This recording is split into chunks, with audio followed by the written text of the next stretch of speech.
Hello everyone, and I'm calling this one Now I Can Speak. So for those of you who've been keeping up to date with my adventures, I've experienced a period of time when I was unable to speak, and this has been a vast revelation for which I'm very grateful. I've learnt a new shamanic power, and that's the shamanic power of silence. But that's not what this film is about. This film's about me finding my voice. And first of all, I want to share with you exactly what was going on when I found my voice. So I was in the middle of an extraordinary process. I was working with my partner Waxara and my shaman brother Robert, and I was microdosing with the Wachuma.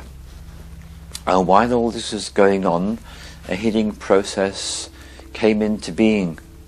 And at a particular point in this healing process, I realized that something was happening to me. And I didn't feel that I was being heard. And bearing in mind that I hadn't been able to speak, so I need to get this really clear to you. All the way through this healing process, I still couldn't speak. Everything was done by me sending a text or writing it down on a piece of paper.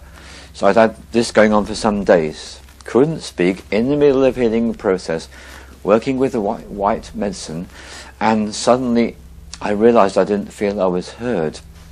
And I remembered a film, and the film is one that's been made by Teal, Swan, and in it she talks about parallel perceptual realities. And so I had this inspiration that I needed to play this film because she would be able to put these words out which I couldn't speak myself. And so I began to play the film on YouTube.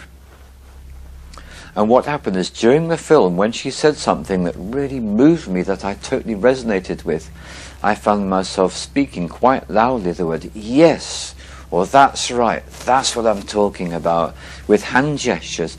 And this is literally how my voice returned, because suddenly there was a voice in the room and it wasn't mine, and this voice was completely validating my experience. So this film is controversial, and this film is long awaited, and my doing the film about cancer and sugar, which I found quite challenging, was simply preparations for this one. So this is the film where I share with you what's been going on in my life. There have been times in my life when suddenly I couldn't speak, and this is always happening when I find myself in a situation where there's things I want to communicate, and for some reason or other I can't do it. So you've already seen the silent film, What's This About the Dude's Lump in His Neck? So there we are, referring to this. So you discovered in this film that the lump in the neck is to do with when I have experiences in my life and I reach the point that I want to be able to share something with one person or more, and I can't find the words, I can't find out how to say it, that I'm going to be heard and understood, and I go into fear of rejection and frightened that if I really express my true self, the people are going to treat me badly. Actually, that's the fundamental fear that happens at this point. So that's what the lump in the neck's all about. So I know that when the lump goes down, that's I'm expressing myself. When the lump gets bigger, that's I'm holding more information in. So here I am in this healing process, not able to speak, and then suddenly someone speaks these words. So what I'm going to do, and take a little break now.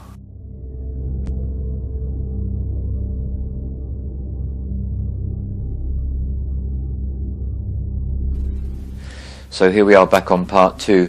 So this is very challenging for me to do this film, and I got a little bit distracted. I'm back on track again. So here's a woman called Teal, Swan, and she's making a film about what she calls parallel perceptual realities. Now, one of the people in the room really didn't like that, and it's a bit cumbersome, isn't it? So I'm going to use some other way of talking about this.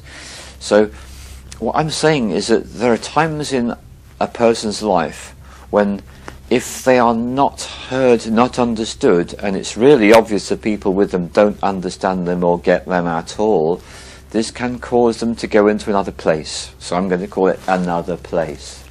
Much better, isn't it? Much more succinct. So, okay. So the real title of this film is When I Go Into Another Place.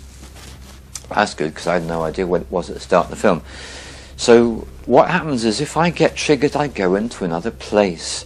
And one of the biggest triggers for me, if someone gets angry with me. If someone gets angry with me, the most likely thing I'm going to do is I'm going to go into another place. So I'm going to explain why. So here's the deal. As a child, I experienced a number of horrific things, and one was sexual abuse. That's a polite way to call rape. Rape is when you have sex but you don't have any choice about it. It's done to you. And then there's also torture, and I won't go into any details about that so as not to shock and upset anyone, so you can keep focus on the main content of the film. And there's another one too, and one of the symptoms I have of, because I experienced these things as a child around the age 10 to 11, what happens is sometimes important words, when I want to access them, they go bye-bye and I can't find them anymore.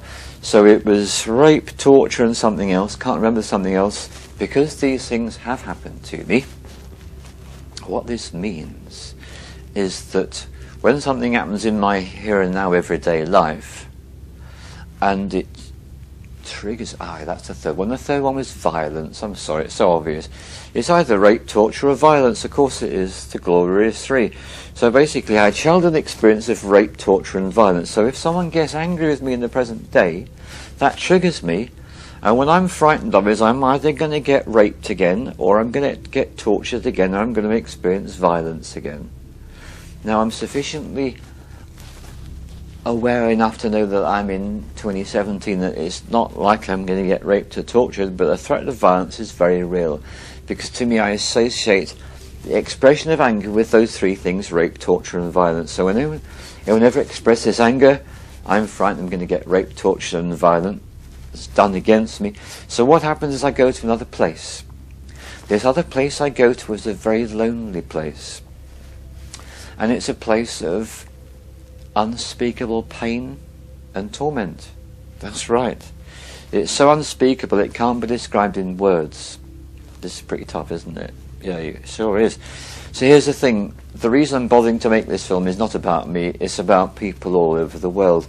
So any human being that's ever experienced rape or torture or sufficient, consistent forms of violence, they're going to be like I am in my life. So if you've experienced post-traumatic stress disorder, for example, you're going to be in the same boat as me. If you've been raped, you'll be in the same boat as me. If you've been tortured, welcome, I understand your language. So when something happens to trigger you, so supposing a person was in the army and they used to fear the bombs falling, right? And then they go outside in 2017 to a fireworks show. It's going to happen really soon. And then the fireworks go off. What happens to that person is they get triggered and they are not in the present time anymore. Now here's a really disturbing thing.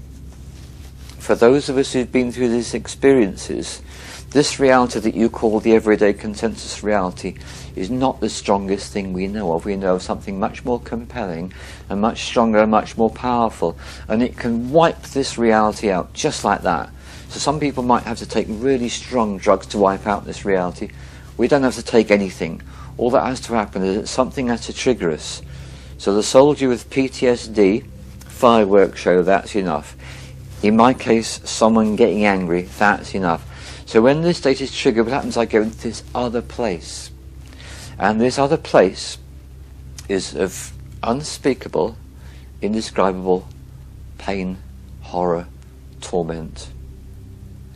And that means that I can't communicate.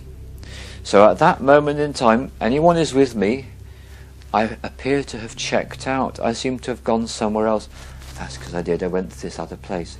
Now I couldn't tell them that, because one minute everything was fine and the next thing someone's getting angry. I've gone. I'm not there anymore.